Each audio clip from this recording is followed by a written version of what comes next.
ഇനി പഠിക്കാൻ വേണ്ടി പോകുന്നത് സെക്കൻഡ് മൊഡ്യൂളിലെ തന്നെ radiation resistance of half wave dipole എന്ന് പറഞ്ഞ ടോപ്പിക്കാണ്.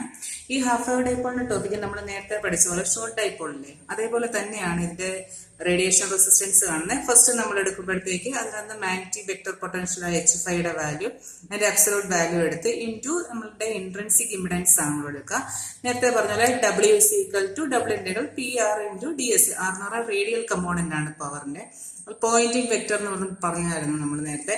അപ്പൊ HFIയുടെ റിയൽ ഫാക്ടർ മാത്രമാണ് എടുക്കുന്നത് IM divide by 2πr cos π/2 cos θ divide by sin θ. ഇത് ഓൾറെഡി തന്നെ നമുക്ക് കിട്ടിയതാണ്. അപ്പൊ ഈ HFIയുടെ വാല്യൂ എന്ന് പറയുന്നത് നമ്മൾ ഈ ഒരു HFI സ്ക്വയറിനകത്തോട്ട് നമ്മൾ സബ്സ്റ്റിറ്റ്യൂട്ട് ചെയ്യും. അപ്പൊ എന്തുവരും 1/2 ഇൻറ്റു ഡബിൾ ഇന്റഗ്രൽ HFIയുടെ വാല്യൂസ് നമ്മൾ സബ്സ്റ്റിറ്റ്യൂട്ട് ചെയ്ത് ദ ഹോൾ സ്ക്വയർ ഇൻറ്റു 120π എന്ന് പറഞ്ഞു കഴിഞ്ഞാൽ ഇൻട്രിൻസിക് ഇമ്പിഡൻസ് അല്ലെങ്കിൽ വേവ് ഇമ്പിഡൻസ് ഈ വാല്യൂ ആണ് നമുക്ക് ഈ 120π എന്ന് പറഞ്ഞ് നമ്മളിവിടെ കൊടുത്തേക്കുന്നത്. ഇതൊക്കെ ഓൾറെഡി നമ്മൾ മുമ്പത്തെ ക്ലാസ്സുകളിൽ പറഞ്ഞിട്ടുള്ളതാണ്. ഇനിയിപ്പോ നമുക്കറിയാം ഈ DS എന്ന് പറഞ്ഞു കഴിഞ്ഞാൽ DSനെ നമ്മൾ എങ്ങനെയാണ് കൊടുക്കുന്നത് R² sin θ dθ dφ എന്നാണ് നമ്മൾ കൊടുക്കാറുള്ളത്. അപ്പൊ അതിന് രണ്ട് ഇന്റഗ്രൽ ഉണ്ട് 0 to 2π. നമ്മൾ സ്ഫിയർ കൺസിഡർ ചെയ്ത കാരണം നമുക്ക് ഫൈയുടെ വാല്യൂ എന്ന് പറഞ്ഞാൽ 0 to 2π, തീറ്റയുടെ വാല്യൂ എന്ന് പറയുന്നത് 0 to π ആയിട്ട് നമ്മൾ കൊടുക്കുന്നത്. നമ്മുടെ HFIയുടെ വാല്യൂ എഴുതുക 120π R² sin θ dθ dφ എന്ന് പറഞ്ഞ് കൊടുക്കുക. അപ്പൊ നമുക്ക് ഇവിടെ ക്യാൻസൽ ചെയ്യാൻ പറ്റുന്ന ടേംസ് ക്യാൻസൽ ചെയ്യാം. ഇവിടെ 2π 4π² ഉണ്ട്, ഇവിടെ 120π ഉണ്ട്, അതുപോലെ 1/2 R² ഇതെല്ലാം ക്യാൻസൽ ചെയ്തിട്ട് ബാക്കിയുള്ള വാല്യൂസ് നമ്മൾ കൊടുക്കുവാണ്. Double integral 0 to 2π 0 to π 15 Im². Im എന്ന് പറഞ്ഞാൽ മാക്സിമം കറന്റ് ആണ്. Im² into I² divide by π into cos², ഇവിടെ സ്ക്വയർ വാല്യൂ എടുത്താണ്, cos² π/2 cos θ divided by sin θ. ഇവിടുത്തെ ഒരു sin² θ ഈ sin θയുടെ ക്യാൻസൽ ചെയ്തിട്ട് ബാക്കിയുള്ള sin θ ആണ് നമ്മളിവിടെ കൊടുത്തേക്കുന്നത്. dθ dφ എന്നുള്ള വാല്യൂ കൊടുത്ത് ഇനി നമ്മളിവിടെ ചെയ്യാൻ വേണ്ടി പോകുന്നത് നമുക്ക് ഇനി ഇതൊരു ഇന്റഗ്രേറ്റ് ചെയ്യണം. ഇന്റഗ്രേറ്റ് ചെയ്തതിന് ശേഷം നമ്മളിവിടെ ആൻസർ ചെയ്യാൻ വേണ്ടി പോകുന്നത് നമുക്കറിയാവുന്ന പോലെ തന്നെ 2π എന്ന് പറയുമ്പോഴത്തെ എന്താ dφയുടെ നമ്മൾ ചെയ്യുമ്പോൾ എന്താ 15I² divide by π into integral 0 to 2π. വേറെ ടേം ഒന്നും ഫൈയുടെ ഇല്ല. അപ്പൊ dφ ഇന്റഗ്രൽ 0 to π ബാക്കിയുള്ള തീറ്റയുടെ ടേംസ് നമ്മൾ കൊടുത്തു. അപ്പൊ നമുക്കറിയാം dφയെ നമ്മൾ ഇന്റഗ്രേറ്റ് ചെയ്ത് കഴിഞ്ഞാൽ നമുക്കൊരു 5 ആണ് കിട്ടുക. അപ്പർ ലിമിറ്റ് എന്ന് പറഞ്ഞാൽ 2π കൊടുക്കും, ലോവർ ലിമിറ്റ് 0 കൊടുക്കും. അപ്പൊ എന്താ 2π മൈനസ് 0 എന്ന് കൊടുക്കുന്നത് ഇങ്ങനെ വരും.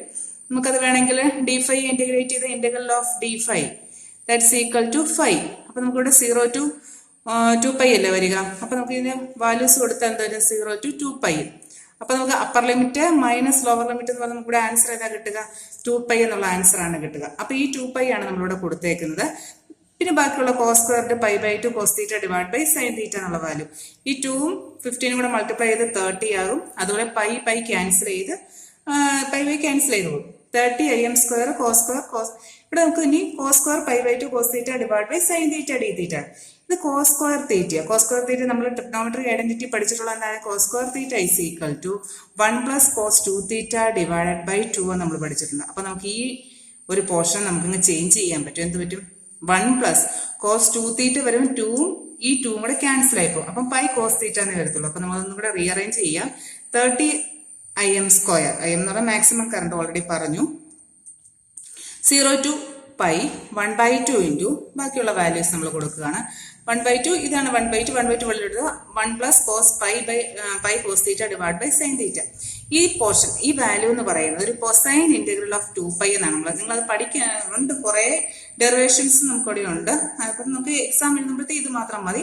കൊസൈൻ ഇന്റഗ്രൽ ഓഫ് 2π അതിന്റെ വാല്യൂ നമ്മൾ പഠിക്കുക. കൊസൈൻ ഇന്റഗ്രൽ ഓഫ് 2π നമ്മളിങ്ങനെ കൊസൈൻ ഇന്റഗ്രൽ ഓഫ് 2π 1/2 നമ്മൾ അതുപോലെ തന്നെ കൊടുത്തു. അതിന്റെ വാല്യൂ എന്തായിരുന്നു 2.44. അതിനെ നമ്മൾ ക്യാൻസൽ ചെയ്ത് കഴിയുമ്പോൾ 1.22. ഇത് 30 ആയിട്ട് മൾട്ടിപ്ലൈ ചെയ്യുമ്പോൾ നമുക്ക് ഏത് വാല്യൂ കിട്ടും 36.6 Im² എന്ന് പറയുന്ന ഒരു വാല്യൂ ആണ് നമുക്കിവിടെ കിട്ടുക. ഇത് ഇമ്പോർട്ടന്റ് ആണ് 36 Im². അപ്പൊ നമുക്ക് എന്താ പവർ റിസീവ്ഡ് അല്ല നമുക്ക് കണ്ടുപിടിക്കേണ്ടത്. അപ്പൊ പവർ റിസീവ്ഡ് നമ്മൾ നേരത്തെ പറഞ്ഞ പോലെ IRMS² ഇൻറ്റു RR.